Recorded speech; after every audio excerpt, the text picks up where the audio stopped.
রাতের অন্ধকারে সীমান্তে একই ঘটে গেল। কিভাবে সম্ভব হলো সীমান্ত পারাপার? প্রশ্নের মুখে দিল্লি পুলিশের ভূমিকা। 6 জনকে বাংলাদেশে পাঠানো নিয়ে চাঞ্চল্য, পাশে সাংসদ শামিরুল ইসলাম।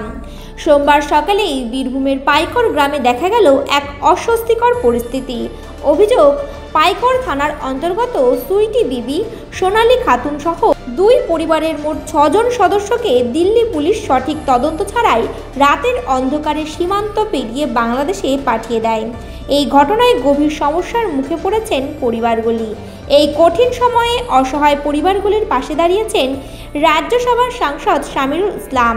তিনি আশ্বাস দিয়েছেন, প্রয়োজনীয় আইনি পদক্ষেপ নিয়ে খুব শিগগিরই বাংলাদেশে আটকে থাকা ওই 6 জনকে দেশে ফিরিয়ে আনার ব্যবস্থা করা হবে। পাশাপাশি তিনি স্পষ্ট জানিয়েছেন, এই ঘটনার প্রতিবাদে সংসদ থেকে শুরু করে প্রতিটি স্তরে তিনি প্রতিবাদ চালিয়ে যাবেন। Bureau report, HY news.